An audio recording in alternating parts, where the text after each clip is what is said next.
विधानसभा निवडणुकीचा निकाल लागून तब्बल आता 10 दिवसांचा कालावधी उलटतोय। मात्र आता त्यानंतर शिवसेनेचे शिंदे गटाचे जे आमदार आहेत संतोष बांगर त्यांनी 10 दिवसानंतर आपल्या मतदारसंघामध्ये शक्ती प्रदर्शन करायला सुरुवात केलेली आहे आणि आज सकाळपासून या रॅलीला सुरुवात झालेली आहे। खरं तर कळमनुरी मतदारसंघामध्ये तब्बल 25 ठिकाणी मोठ्या प्रमाणामध्ये सत्कार होत आहेत आणि रॅली काढण्यात येत आहेत। कार्यकर्त्यांनी संतोष बांगरांचे असे मोठमोठे पोस्टर्स लावलेले आहेत आणि या पोस्टर्स वरती स्पष्टपणे लिहिलंय भावी मंत्री महोदय। आपण कार्यकर्त्यांना विचारूयात, निकाल लागलाय, संतोष बांगर हे दुसऱ्यांदा आमदार झालेत, परंतु भावी मंत्री म्हणताय, काय म्हणणं आहे? 100% कळमनुरी विधानसभेमध्ये डॅशिंग आमदार संतोषदादा बांगर यांच्या कार्याकडे पाहून माननीय मुख्यमंत्री एकनाथभाई शिंदे हे त्यांना मंत्रिपदाची जबाबदारी 100% देतील ही आम्हाला खात्री आहे। मंत्रिपदासाठी हे शक्ती प्रदर्शन आहे का? हो, आमची आशा आहे त्यांना मंत्रिपद भेटावं आणि सर्व जन लोकांचा काम करणारा एक तो कार्यकर्ता आहे आणि सर्वांना सोबत घेऊन चालणारा आहे। गेल्या 5 वर्षांमध्ये सर्वांनी त्यांचं कार्य बघितलं आणि त्याच कार्याकडे बघून साहेबांनी त्यांना पावती द्यावी आणि त्यांना मंत्री करावं। आम्ही सगळे कळमनुरी विधानसभेची आशा आहे आणि त्यांना हे कार्य सोपवावं ही आमची सगळ्यांची विनंती आहे।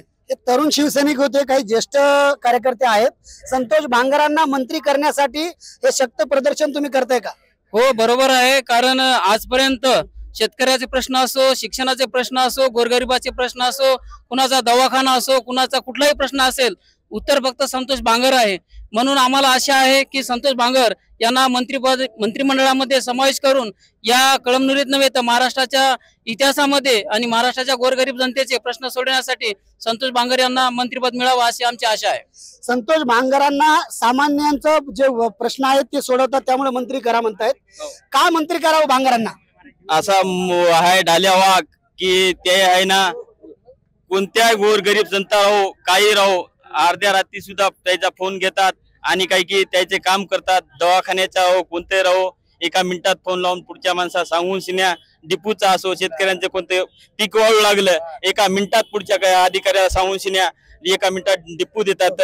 डिपू देऊन शिन्या कसा असते असा कोणताही माणूस झाला नाही आमच्या कळमनुरी तालुक्यामध्ये, एक सुद्धा असा झाला नाही। मागचे खूप झालेत आमदार, मात्र असा एक आमदार झालेला नाही। त्याच्यामुळे आम्हाला आहे ना असा देव माणूस भेटलेला आहे आमच्या कळमनुरी तालुक्याला, असा पुन्हा आमदार मंत्री हो आमची अशी एक विनंती आहे। संतोष बांगर मंत्री व्हावेत ही कार्यकर्त्यांची इच्छा आहे। या बाजूला जर पाहिलं तर जेसीबी या ठिकाणी लावण्यात आलेली आहे आणि या जेसीबी मधनं पुष्पवृष्टी संतोष बांगरांच्या रॅलीवरती करण्यात येणार आहे।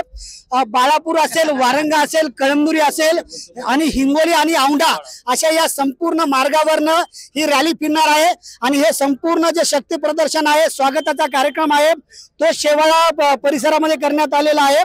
संतोष बांगर यांनी खरं तर तब्बल 10 दिवसाच्या नंतर या ठिकाणी शक्ती प्रदर्शनाला सुरुवात केलेली आहे आणि संतोष बांगरांचं हे शक्ती प्रदर्शन लक्षवेधी ठरलेलं आहे आणि मराठवाड्यामध्ये संतोष बांगरांच्या या शक्ती प्रदर्शनामुळे त्यांना शिंदे मंत्री करतील का याकडे आता सगळ्यांचं लक्ष लागलेलं आहे।